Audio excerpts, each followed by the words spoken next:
Our media product, The Second Rune, gives off a certain representation of different social groups such as age.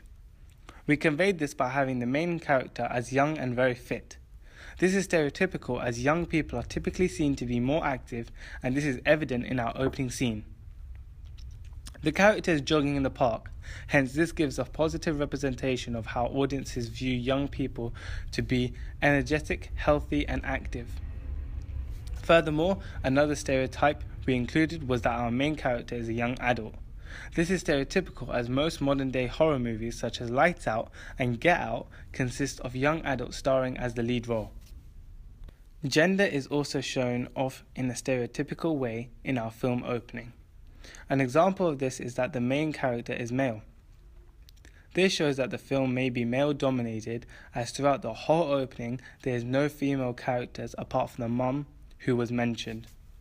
The circumstance that the mum was mentioned in was stereotypical as she was the first victim, hence why the film name is called The Second Rune. For this reason, this is another stereotype that was seen as female characters are usually victimized in horror films such as Hush. However, on the other hand, there was also use of other countertypes, one of which was how the male character was scared and vulnerable towards the end of the clip. This is a countertype as typically male characters are seen to be dominant and fearless. This is a contrast to James Bond as masculinity is shown throughout the film. For example, James Bond is fearless and dominant when facing his enemies. This is a typical representation of how male characters are seen, whereas in our opening, the character is more inferior. In the toilet scene, there was a series of unusual events that occurred, such as your next being written in blood on the mirror.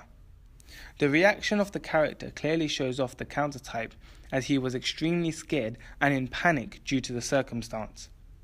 We as a group were inspired by the film Sinister as it doesn't portray the female as being the victim but instead the male having put in a vulnerable position. In terms of ethnicity, we broke a lot of stereotypes. In the opening starred an Asian actor rather than a white actor, which you would usually expect to play the main role in a horror movie. This is a stereotypical conception in the Hollywood industry. Therefore, the decision of using an Asian actor acts as a countertype. A couple of examples of white actors as the lead characters are in the Sinister series and The Purge. Usually minority groups are expendable and don't play a full main role throughout movies. Therefore, our opening is a countertype as our main character is an Asian.